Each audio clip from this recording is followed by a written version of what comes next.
You know, when you have a film opinion that goes against the popular consensus, it's like you're going up against an entire squad.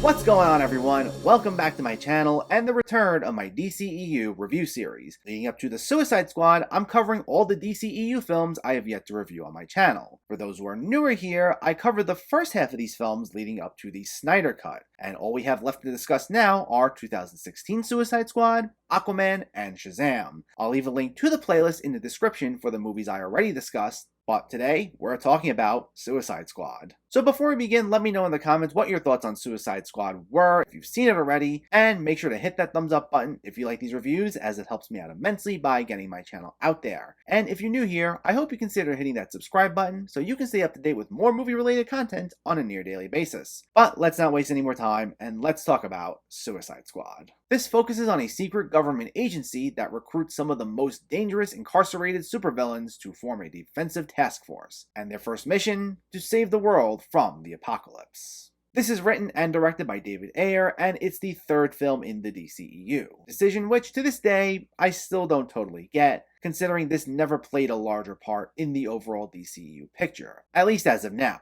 It did establish Harley Quinn and the Joker's relationship, which was addressed again in Birds of Prey in 2020, and we obviously do have the upcoming The Suicide Squad, which acts as a standalone sequel. But while this takes place in the same universe as Man of Steel, Dawn of Justice, Wonder Woman, Justice League, and all these other films, it definitely feels like its own entity compared to what came before and after it. Batman and the Flash do make cameos towards the beginning, but it's not like this has anything to do with the lead up to Justice League. So I'm not entirely sure why this was chosen as the third film in this, at the time, new cinematic universe. Only things I can say might have played into it were that Warner Brothers was already looking to get this off the ground as far back as 2009, and just decided to throw it in there once they made the seemingly quick decision to go with a shared universe. And the only other thing I can say is that, considering production didn't really get moving until 2014, this was likely a response to Marvel's success with Guardians of the Galaxy, which was released that year, and it focused on characters who, at the time, were unfamiliar to mainstream audiences, but are now just as beloved and recognizable as Iron Man, Spider-Man, and all the other Avengers. Both teams focus on ragtag individuals, some of whom have criminal pasts, they don't have the same heroic recognition as the main teams in their respective universes do, and both teams have a heavier focus on humor. And we'll start there. Coming off the incredibly depressing Dawn of Justice, I will say the tone of this film, while not perfect, is refreshing in comparison. Now, I mean, it doesn't feel like a full-out wacky comedy or anything. If you know anything about David Ayer's films in general, you'll know this is a guy who mostly goes for grittier, but not somber sort of films. But there have been some brief, humorous exchanges in his films before, and that's again what's seen here. The dynamic among this team is meant to be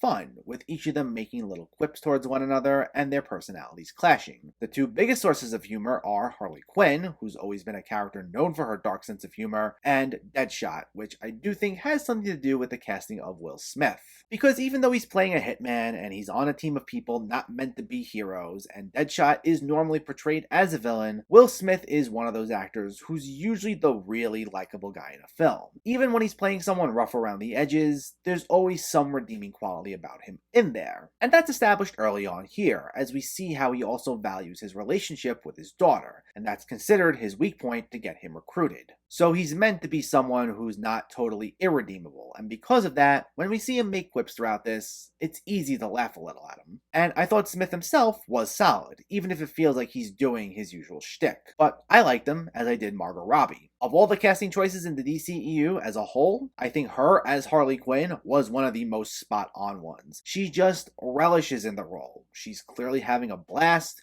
she knows this isn't something meant to be totally serious, and as I said, she adds a lot of much-needed levity to the film. And while Smith and Robbie were the two strongest parts of this, I really didn't have a problem with most of the cast. Viola Davis as Amanda Waller was very strong, Jai Courtney as Captain Boomerang was a lot of fun, I like Jay Hernandez as El Diablo, and everyone else, as far as the main team goes, was fine, even if they all didn't totally get much to do. And while this group doesn't really function all that well as a team, as they bicker, squabble, and try backstabbing one another, other all throughout. That's part of the charm in my view. Watching this group forced to work together, but still trying to find a way out of their predicament, even if it's at the expense of the other, is what makes at least this iteration of the group enjoyable, as the wheels are always turning for at least one of them, and it keeps the film itself moving for the most part. Now, I've read my share of DC Comics, but I haven't read any of the Suicide Squad runs, so I don't know if there's any more to them than what we got here. But the way the team's portrayed in this film, while not perfect by any means, was at least fine by me. And it makes for a really solid first hour or so. Truthfully, while the first hour wasn't flawless or anything, it did make for some really fun popcorn entertainment as far as I'm concerned. It was funny, seeing the team in action was exciting, as the action scenes were all well choreographed, which is something Ayer also excels in, and it moved along at a nice, brisk pace. So when this movie got as heavily criticized as it did, I didn't quite understand it. I'm not saying it's amazing, and it's definitely on the lower end of the DCEU films, but I don't quite agree with the sentiment that it's terrible. I think there are enough redeeming qualities about it to keep it far away from being that bad of a film. But that being said, it still does have its issues, so let's get into those. I did mention earlier that the first hour isn't flawless, and the one thing that always stuck out like a sore thumb to me is that I wasn't quite convinced the need for this team up, at least within the context of the DCEU. Like, I get that the Suicide Squad's an established team in the comics, and there have been runs of the comics that people do like, and I'm sure there are compelling reasons for why they're brought together there, but here, I didn't quite buy it. I think what didn't quite make sense was that Waller brings the team together as a way to combat other metahumans, yet she brings together a group mostly made up of people with some higher grade weapons and nothing more. There are metahumans on this team, but no one really on the level of a Superman or Flash or Wonder Woman, at least based on their strength here. This is viewed as more of a Black Ops team who I would see taking on lower level, more grounded antagonists, yet they're brought together to potentially fight the DCEU's biggest threats, and in this film they have to fight an incredibly powerful witch. That's why I also said earlier that the tone isn't perfect. The way it dabbles so heavily in fantasy territory, despite the fact it's focused on a team not so heavily rooted in fantasy, made it feel a tad disjointed for me. And it's something Ayer would really go all the way with in Bright the next year, but that's a story for another day. Speaking of the villain, that was another weak point, and that seems to be one of the biggest issues in general with the DCEU. With a few exceptions, we really don't get that many compelling villains in this universe, even in the more well-done films. Now here, it's Enchantress, played by Cara Delevingne, a powerful witch who possesses the body of a doctor named June Moore, also played by Delevingne, who's also romantically linked with the team's leader, Rick Flag, played by Joel Kinnaman. And this was, in general, a pretty boring character to be quite honest. While the squad was formed with the intention to stop Enchantress, her presence never truly felt all that strong throughout this. While the first hour was solid, I would honestly keep forgetting about her. And even as she becomes more of a growing force later on in the film, she just feels like a generic evil being with no real personality or any unique powers that made her stood out. She just makes some things explode, she can possess people, conjure up some spells, but otherwise, she's pretty forgettable. So when the focus does shift more to her,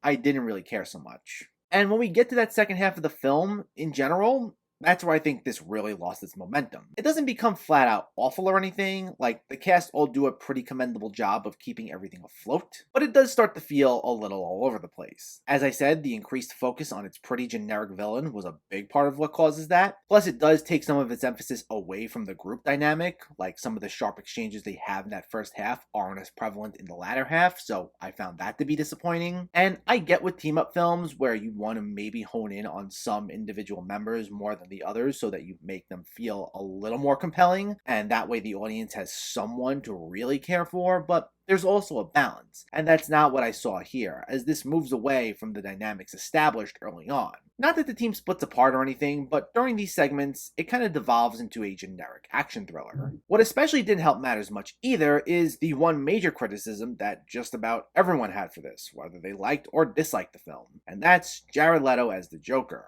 On this more recent viewing, he's definitely more tolerable than I remembered him being, but I still wasn't particularly the biggest fan of this characterization. Now, I'm not against taking established characters and giving a different spin on them. I mean, that was the whole focus of 2019's The Joker, and I thought that was good. It's just that, even if this was an entirely original character, he would have been pretty weak. It felt like there was more of an emphasis on the look and style of the character rather than the substance. He's someone who laughs a lot, has these very odd body gestures, looks very off, but didn't exactly do anything particularly interesting or even darkly humorous. All he does is laugh hysterically or growl his way through dialogue, trying to make it sound more menacing than it really was. And it felt one note in a way. I get that it's not Leto's fault completely, but when we just get that same shtick over and over again, it would wear out its welcome pretty quickly for me. And considering another big focus of the film's second half was the Joker attempting to break Harley free from Waller's grasp, that played into my feeling that the film lost its momentum in the second half.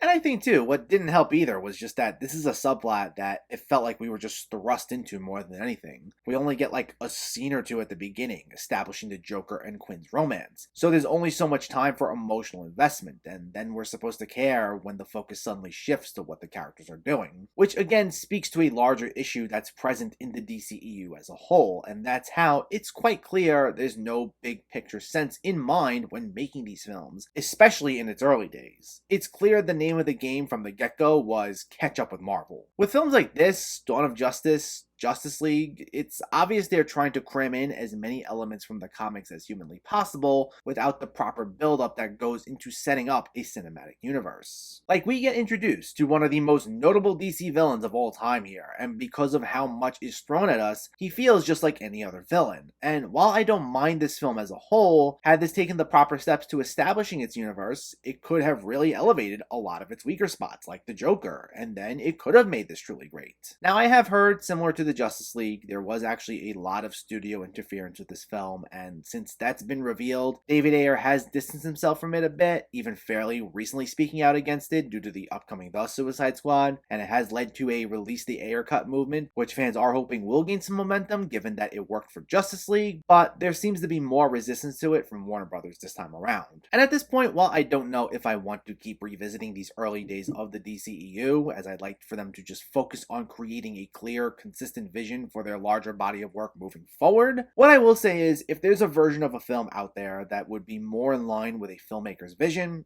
then by all means, we should always be able to see that version, as creators should be allowed to just create. But only time will tell if that'll happen for this.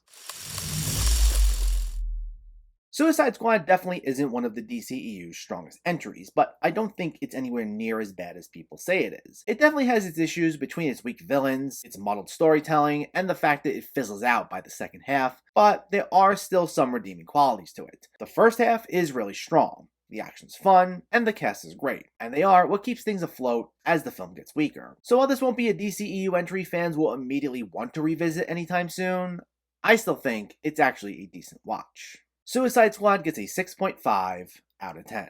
While I maintain that the early days of the DCEU are definitely its weakest overall, I really don't think this is bad. Not great, but not bad.